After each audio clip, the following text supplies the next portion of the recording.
Pelaksanaan pemungutan, penghitungan, dan rekapitulasi suara itu melibatkan banyak pihak, Mas. Melibatkan banyak. Komisioner KPU, Idam Holik memberikan respons terkait isu yang menyebutkan adanya intervensi dari Istana untuk meloloskan PSI ke Parlemen dalam pemilu 2024. Pelaksanaan pemungutan, penghitungan, dan rekapitulasi suara itu melibatkan banyak pihak, melibatkan banyak KPPS yang telah menyelesaikan pekerjaannya dengan sangat baik sampai dini hari, ujar Komisioner KPU, Idam Holik pada Minggu, 3 Maret 2024. Melibatkan saksi, dan ini dilakukan secara terbuka. Nah, nanti bisa dinilai seperti apa. Dan kami meyakini rekan-rekan bekerja dalam suasana kebebasan dan keterbukaan, lanjutnya. Bisa berkomentar. Ya, di dalam negara demokrasi siapapun bisa komentar. Komentar yang baik adalah komentar yang dilandasi pada fakta ataupun data. Sirekap data yang dipublikasi di Sirekap itu selalu disematkan foto formulir model C hasil plano.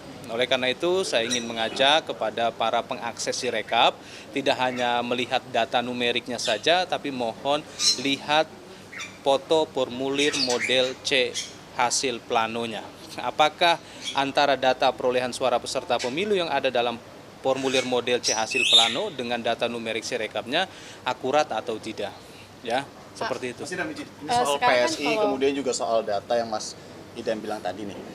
Setidaknya ada 3 TPS yang dilaporkan oleh Kumparan di sini yang kemudian juga diinvestigasi lebih dalam. Ini ada perpindahan suara, Mas. Perpindahan suara gimana? Jadi kalau di Sirekapnya itu misalkan 69 suara tidak sah 1 misalnya.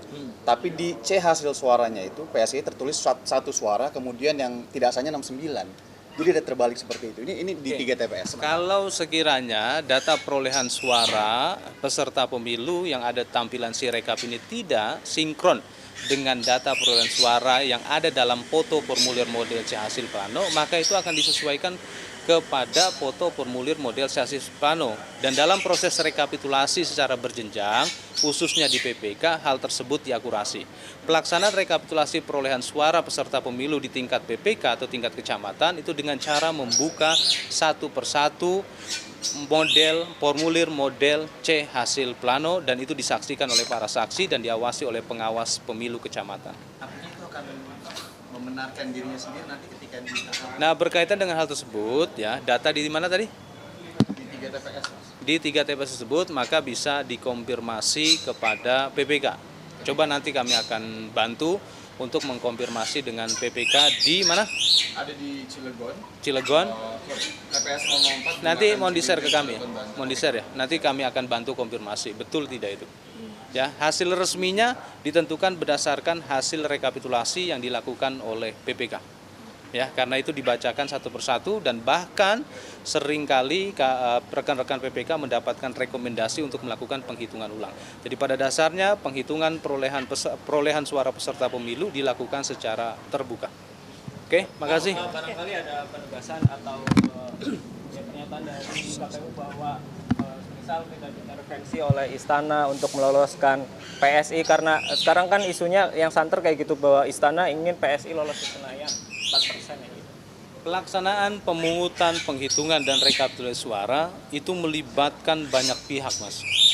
Melibatkan banyak KPPS yang telah menyelesaikan pekerjaannya dengan sangat baik sampai dini hari, ya, dan melibatkan saksi, dan ini dilakukan secara terbuka. Nah, nanti bisa dinilai seperti apa, seperti itu, dan kami meyakini rekan-rekan bekerja dalam suasana kebebasan dan keterbukaan, karena dalam penyelenggaraan pemilu tidak hanya KPU sebagai penyelenggara, tetapi juga ada Bawaslu, dan bahkan dalam Undang-Undang Pemilu ada yang namanya. Jangan lupa subscribe ya.